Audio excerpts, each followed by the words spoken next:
Hi guys! Welcome sa second topic natin dito sa hydraulic engineering. No? So, ang topic natin ngayon is hydrostatic forces and pressure na related sa Pascal's law. Alright, sige. Umpisa natin sa pressure guys, no? Or sa Pascal's law. So, hindi ko na i-state yung buong Pascal's law guys, no? Since board exam approach yung ginagawa natin. So, ang bibigay ko lang is yung concept and then formula agad na, tapos kung paano siya gamitin. So, pressure guys, dinidenote siya as P is equal to gamma H. Or, P is equal to specific gravity times unit weight of water times height. Ayan no guys. So, yan yung formulas ng pressure, no? So, favorite natin yung pressure is equal to gamma height. So, natutunan natin kanina na ang specific gravity is equal to sa unit weight of fluid and then unit weight of water. So, nilaro lang natin yan, no? So, itong unit weight dito, guys, ito lang din yan. Okay? Then, tinimes lang natin to doon para makuha, tas sinubstitute natin sa gamma, naging ganito siya guys. Alright. So, nagets yun. Sige, tayo sa idea kung paano gamitin tong pressure is equal to gamma height. So, alam natin guys na kapag may body of water, alright, may body of water dito sa container and then, yan. And then, ang nangyayari guys, kadalasan is pinapahanap sa atin yung pressure at a certain point. And then, yun na siya. Ganun na siya kasimple. So, pwedeng magkaroon ng pressure here, point here, point here, point here, point here, point here, somewhere.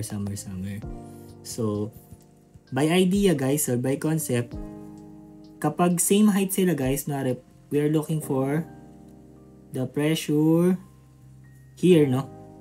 Dito. And then, pupunta tayo dito, titignan din natin yung pressure dyan. Idea guys, is same pressure lang yan, no? Kasi, same lang naman sila ng height. Alright, so yung unit weight guys, property yan ng fluid, depende na lang kung anong fluid yung nandito. Alright, sige. So, yung example guys, separate video yun, no? Ang sinasagutan natin is past board exam, no? So, ayun siya. Ganun lang kasimple guys, no? Same lang yan. So, yung pressure here, ulitin natin. Pressure here, pressure 1 at pressure 2. And pressure 1 is equal to pressure 2. Since, equal sila ng height. Okay, equal sila ng height. Alright, so ganun lang kasimple yung pagkuha ng pressure na guys. And then, pwede maiba yung pressure dito, certain point dito, kunwari. Pwede may iba yung pressure dyan. Depende na lang kung merong applied pressure here. Kung may applied pressure dito. Pangit. Depende na lang kung merong applied pressure dito guys. Or, ibang kunwari, close na to. Close container na siya. Close container, kunwari ito. And then, may present dito na fluid sa taas niya. Dito guys. Na nagko-cause ng pressure papunta dito sa second layer ng fluid na meron dun sa container. Alright. Sige. Then, sige, move on tayo guys, no? Sa pagkuha naman tayo guys ng multiple fluids under pressure. So, eto guys yung ginagamit namin nung board exam. Tinuro din na sa amin to nung sa review center na pinag-reviewhan ko. Eto siya guys, no? Pressure 1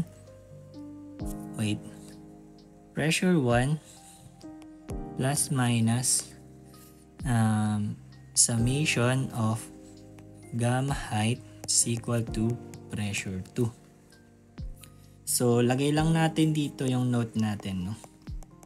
Note na kapag pababa plus, kapag pataas is minus. Alright.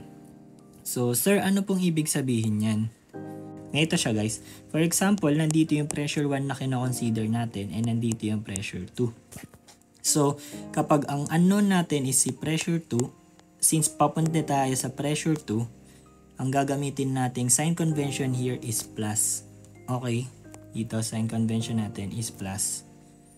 And then, kapag ang pressure 1 naman natin ay nasa baba and then nasa taas ang pressure 2 na kino-consider natin, so ang consideration natin is pataas. Therefore, gagamitin natin is minus. Okay lang? So, ganun siya kadali guys, no? So, nagagamit tong formula na to guys, ito. Ito, nagagamit yan kapag multiple fluids under pressure yung ino-consider natin, or magagamit to guys sa mga manometer problem. So for example, meron tayong circle dito. Yan. Then konektado siya sa isang tube. More tubes, yan, mas higher level. And then merong existing na mga different fluids dito sa loob ng tube, ano. For example, yan, ganyan, may tube, may ano tayo dyan. For example, dito sa part na to, water yung nakalagay. And then here is mercury. And then dito kunwari is gasoline, and dito is air. So, ganun siya guys, no? Doon gumagana yan. And then for example, hanapan natin ang pressure at point A to point B. Doon natin gagamitin yung etong formula na to or equation na yan. Okay? So, later on, pag may problems na tayo, maintindihan yan. Alright. So, konting ano lang pala sa specific gravity guys, no? Kapag nagko-consider tayo ng specific gravity or ng layering ng fluids, kino-consider natin yung specific gravity. Kasi, for example, meron tayong container. Yan. And there, meron tayong multiple fluids. Say for example, meron ka dyang air, water, tas mercury. So, pag hindi binigay ko na rin yung figure guys, tas binigay lang is yung specific gravity, idea dapat or concept ng specific gravity, kung sino yung higher specific gravity, siya yung nasa baba. So, note na lang din natin yan, no? So, higher specific gravity goes deeper. And or in technical terms guys, or mas madaling intindihin, so mas malaki yung specific gravity, kumbaga mas mabigat siya. Ayun lang, no? Move on tayo guys sa hydrostatic force. So separate na to guys, no? So etong hydrostatic force guys na horizontal, meron kasi tayong horizontal and vertical na mga components, no? Pero as one mo na yung tuturo ko, then later on saka natin pag-iwalayin. So, kunwari, meron tayong ano dito, isda. Merong present na isda dito, no? Uy! Nasa ilalim siya ng tubig. And then, syempre, at certain point ng depth ng isda na yan, merong pressure. So, kung merong pressure guys, meron din mga forces na tumutulak dyan. Merong horizontal forces pa ganyan, tumutulak sa kanya, palibot sa kanya. Meron pa yun sa likod na guys. Meron ding vertical forces na tumutulak sa kanya, all around. So, ayun guys, no, present yan dyan. So, start tayo sa horizontal force. Yan, yung forces na tumutulak sa kanya horizontally. Or present sa isang object na naka-submerge sa isang fluid horizontally. So, formula ulit tayo. Dito tayo sa horizontal force is equal to gamma h bar times area. Yan, no? So, formula yan ng force agad. So, ano lang kailangan natin guys? Unit weight, alam natin yan. H bar. Sige, punta tayo sa concept ng H bar, no?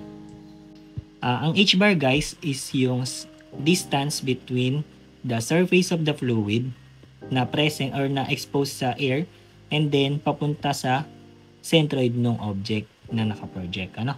So for example, meron tayong object dito, no? Square na lang muna, ay rectangular. Ayan. So ang centroid ng rectangular object guys is here, di ba? Yan yung centroid niya. So kung dyan yung centroid niya, ang H bar natin is from the surface na na-expose sa air, and dito yung ano natin, fluid. So from here papunta doon, yan yung H bar natin. Tama? And then, itong part na to, tinatawag natin yung CG, no? Or centroid of gravity. Then, meron tayong tinatawag dito na CP, no? CP. Yan, yung mas mababa sa centroid of gravity. Yun naman yung center of pressure. Or dun nag-a-act yung horizontal force. So, lagay natin, no? Dito nag-a-act yung horizontal force talaga. Pero by calculation, for simplification lang din, ang ginagamit lang natin is yung h-bar. Ayos ba? Alright. And then yung A dito guys is area lang yan, no? So, area lang yan nung rectangular. So, meron tayo ditong width and then length. So, yan lang guys. Length times width, rectangular. Depende sa object na nakaproject, ano? So, side view yung tingin natin dito.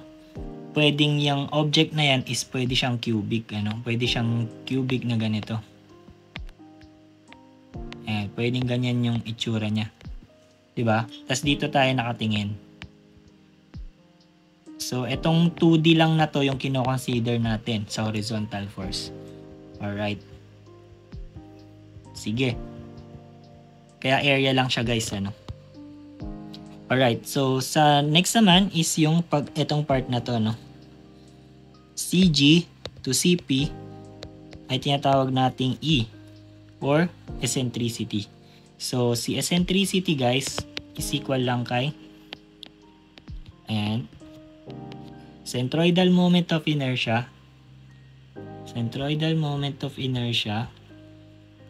over area tapos y bar. Sir, ano po yung y bar? So, pag ganito yung figure natin guys na nakatayo yung nakatayo siya, no? Ito, nakatayo yung square rectangular natin. Equal lang yung y bar dyan.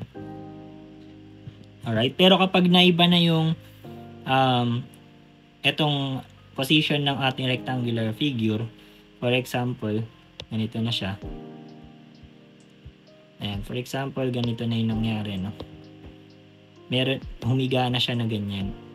Ayan. Humiga na siya na ganyan. So, ang mangyayari dyan, guys,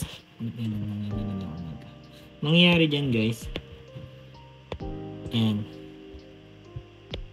Ang magiging y bar natin is from centroid papunta dun sa surface. Okay, ito yung magiging y bar natin. So, yung h natin, ganun pa rin. H bar, ganun pa din. Ito pa rin siya sa papuntang definition natin kanina. Yan pa din siya. Alright. So, from exposed surface ng fluid papunta sa centroid. And then, si y bar is from centroid ng figure. Then, in-incline natin siya. Ipa-follow niya yung upright position ng figure. So, ito yung y bar natin na guys. Okay? And then, yung pressure natin, magiging ganito na siya. Pag ganyan na yung horizontal.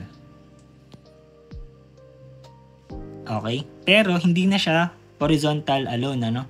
Kasi meron na siyang present na vertical kasi naging diagonal na siya. Naging component na siya, no? And then, so, ang consider lang natin na horizontal force is here. Meron ng vertical yan dyan. Sige. And sige. Yun lang yung concept no guys. So, itong mga formula na pinresent ko is magagamit din natin yan kapag nag-solve tayo ng problems. Sige. Pwede pa nating i-consider guys yung kapag merong inclination dito, no? Inclination. Usually given naman yan.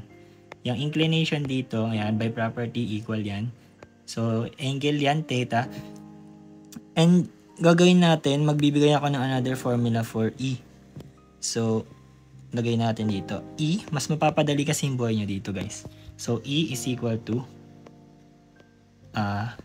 moment of inertia ng figure, unit weight ng fluid, sine theta all over FH. Ayan, so, mas madali ito guys kapag meron ka na nito, yung theta. Ito, which is ito. Kapag binigay na yung theta, no, yung inclination ng object. And then, na-solve mo na kunwari yung horizontal force, ito. Madali na lang siya, guys. Makukuha mo, ito, kunwari na-solve mo na yan earlier. So, masasolve mo na agad si eccentricity without sweat. Alright. Sige. Move on tayo, guys, sa vertical component ng hydrostatic force. So, pag nagsasolve tayo, guys, ng hydrostatic force na vertical, ang kino-consider naman natin is parang si vertical is equal to weight. Si horizontal force is iba yung pag-solve niya kay vertical, no? So, si vertical is parang pag-solve lang siya ng volume, no? Ng volume, tapos ita-times natin yun sa unit weight. So, ang pag-solve nito is gamma volume. Gamma volume. So, paano yun, sir? For example, meron tayo ditong inclined na gate. So, itong gate natin, wait lang, drawing natin yung surface ng fluid. For example, meron tayo ditong inclined na gate. So, rectangular gate siya kunwari, no? Then, perpendicularly, dito sa may, sa screen na pinapanood nyo ngayon, meron pa siyang length, no? Na paganito. May length pa siyang paganyan. Ayan. So, ang pag-solve nito, guys, is kukunin mo yung water na nagtatouch dito, yung area nito.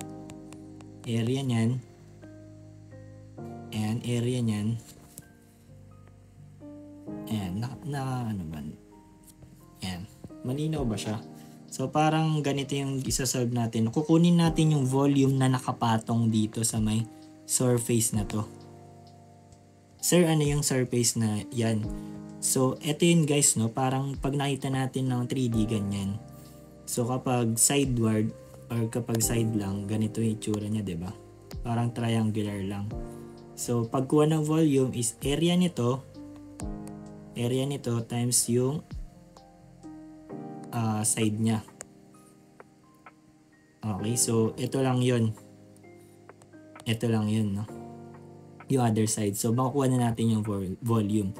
And then, ita-times lang natin yun, si gamma volume, si volume kay gamma ng water. So, may property naman yung fluid na nandyan na gamma.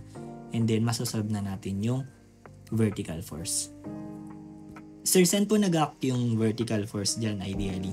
So, ideally, guys, nag-act yan, syempre, sa centroid din nung volume na sinolve natin. So, saan ba dito? Diba dito yan, banda? Tapos sa gitna niyan. So, banda dito talaga nag-act yung vertical force kapag in-as-one consideration natin siya. Alright. So, depende yan, guys, no? Kunwari, naging ganito naman. Paano ba? Kunwari, triangular gate. Tapos, sinubmerge sa water. Ay, sige. Mas pasimplihin natin, no? Kasi tayo agad din, nag-incline tayo. So, pasimplihin ko lang, Yan. For example, ito yung water. Yung surface of water. And then, meron tayo ditong upright na rectangular gate. So, pag isosolve natin yung vertical force dito, guys, na present dito, ang isosolve na ang kailangan natin is yung yung nakapaibabaw sa kanya. Yan. Itong area na to. Then, ita-times natin yung area na yan dun sa may another side na nandito. Kung ang object na rectangular na to is 3D din. Okay, so itong area na yun, ita-times natin siya hanggang dito, side na to. So, parang kukunin natin yung volume na nakapatong dun mismo sa buong object. So, ayun siya. Pag nakuha natin volume, ita-times natin siya sa unit weight. So, meron na tayong force. Alright. So, check natin, no, paano siya naging force. Di ba, ang kanong force is kilonewton. Kilonewton. So, ang gamma natin is in unit weight ng gamma. 'Di ba ang gamma is in kilonewton per cubic meter. And then ang volume is in cubic meter. So pag pinag-times natin yan, maka-cancel out to, matitira si kilonewton. Therefore, meron tayong kilonewton na unit in terms of force. Yan. So resultant naman guys, parang yung sinabi ko kanina. For example, meron tayo ditong object na naka-incline sa rectangular gate na naka-incline. And then nasolve natin yung horizontal force here acting dito, and then yung vertical force here, syempre yung buong area dyan dito, kukunin natin yan, nakapatong sa gate na yan, kunin natin yung volume na yan, and then yung pressure kanina na horizontal. Then ang gagawin natin is para makuha natin yung total na horizontal force acting. So parang statics lang to, no guys, parang ito siya, sinimplify natin ito components. So mangyayari parang ano lang siya, no, Pythagorean theorem. So si F horizontal square plus F vertical square, ayun lang siya, then is square root. Yan lang siya guys. So kapag may nakalimutan kayo guys, feel free to post and balikan yung mga past na pinagsasabi ko dito para mas maintindihan nyo siya ng maigi. So kung hindi nyo pa siya naintindihan or na-observe guys, try nyo panoorin yung pag-solve natin ng past board exam gamit tong concept na ito para mas maintindihan nyo siya ng malalim. So that ends this video. Kung may natutunan ka sa video na to, don't forget to like, share, and subscribe. Thank you!